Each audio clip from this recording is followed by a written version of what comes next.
Good evening. Tonight I'm going to create a card really easy and really fast. It doesn't take a lot to get a pretty card when you have good products.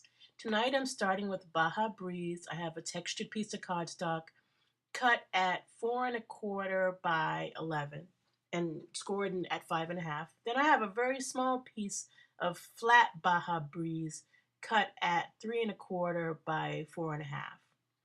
Now I've put that into an embossing folder, and if you can tell, I'm just trying to get one little flower on the bottom and the rest of the flower is on the rest of this piece of cardstock because I'm going to save that room on the bottom for a sentiment. So I only want one flower on the bottom. That's my only goal here.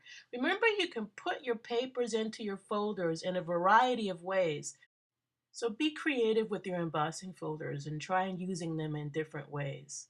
In this case, I've put it into the folder so that there's only that one little flower showing so that I can stamp on this now. And that's why I chose flat paper too for this piece, because I wanted the embossing to come out really well. I'm actually going to use Versamark to stamp this sentiment, which is a thank you sentiment, but this card could fit any sentiment that you have as long as it's small enough to fit in that space. I'm just going to stamp this down with Versamark. So in the case of this card, I'm combining both embossing techniques. I'm mixing dry embossing, which is what we do with the folders, with heat embossing, which is what we do with the white embossing powder and the heat gun. So I'm going to go ahead and stamp that down in Versamark. Make sure you ink up your stamp well when you're using Versamark. If you want to use the embossing buddy first, you can. I'm going to go ahead and take some white embossing powder and sprinkle it over that area that I stamped. Really easy, nothing special about this. Remember, you can do it a couple times if you want it to come out a little darker, and that's what happened here. And then I'm going to heat emboss it. Be right back. Okay, so now it's heat embossed, and you can see how beautifully white that looks.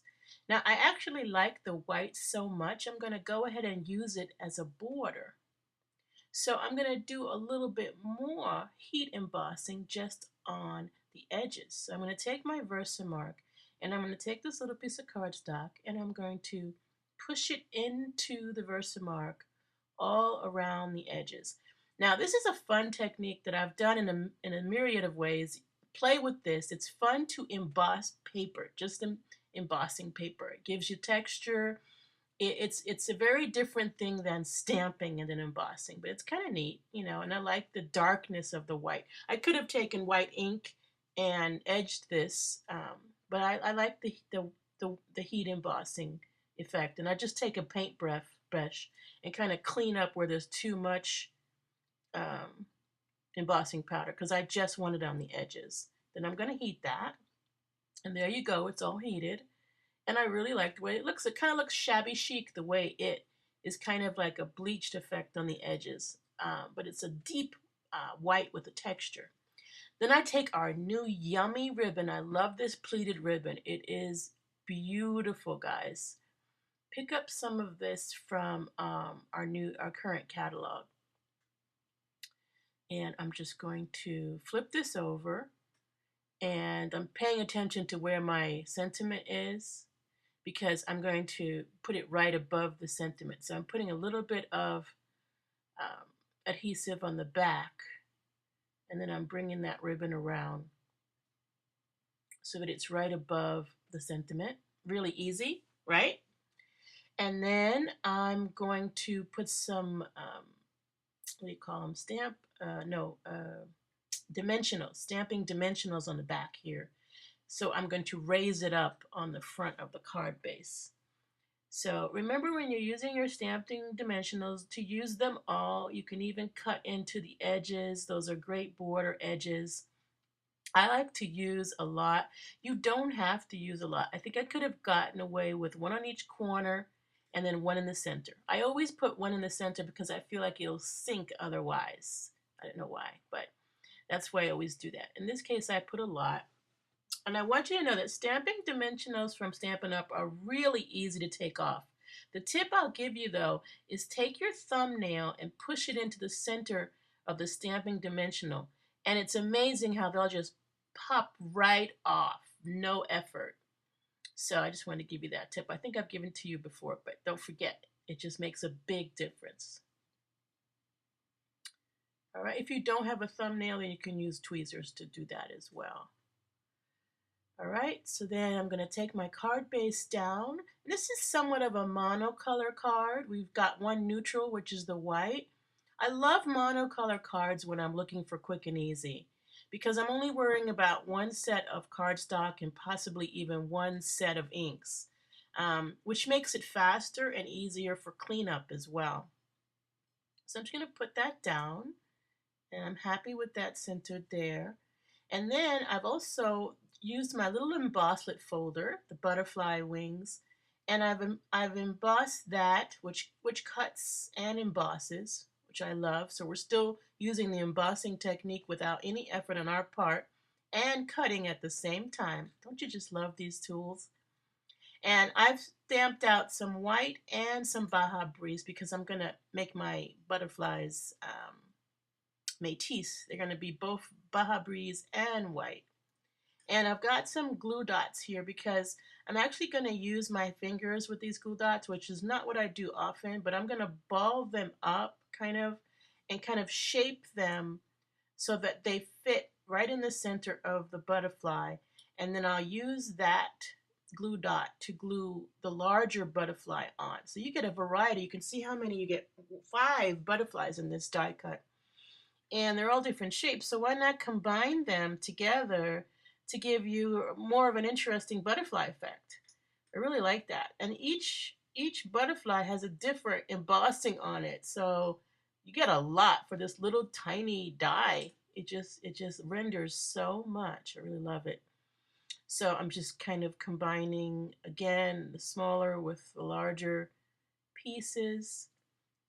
And then I think I'm going to have one butterfly that's just white for contrast. So I thought about it, but I think I like just the white. And then I'm going to put these down. Now I'm going to tell you the truth. You know, you can play around with the placement of your butterflies forever. But unlike me, don't drive yourself crazy trying to figure out where it looks best because honestly, everybody I've ever given a card to with these butterflies on it, they just love it no matter where the butterfly's sitting. Because the dimension in this card just makes it look like the butterfly's taking off in flight. And so I just love it. And next to that flower embossed edge, you know, the butterflies have something to kind of attack, something that they're going after. And so I kind of think of the flowers as the kindness and me being drawn to this kind person that did whatever they did for me that made me want to write a thank you card for them. I actually believe that thank you cards are something we neglect a lot, but they really mean a lot to people. And I think it also encourages people to give because they look forward to your appreciation. They're happy to see that you're thrilled for whatever they did for you. You know, it's just something that is kind of going out of style, and I wish it wasn't. We should give more thank you cards. I really believe that. Anyway, I'm playing around with these butterflies, but this card is done, guys. Do you realize how easy this was? I embossed a little bit with my Big Shot. Then I did a little bit of fun heat embossing with my heat gun and my white embossing powder. I used a little bitty edgelet to get a lot of embellishments, and it's done. Yes, I could play with this longer and I could try to figure out the best ideal placement for these butterflies, but it's a winner no matter what you do. Try it out, guys. This is fun. This is easy. This is your 6-minute card when you're in a hurry. You're off to a party. Oops, you forgot a thank you card. Put it together yourself in seconds, and it will be a wow for the person getting it. So thank you for coming tonight. And you'll notice the pictures. I also put one that's 100%, Baha Breeze plus the heat embossing. So you can see that you can actually stick to just one color. Have a great night.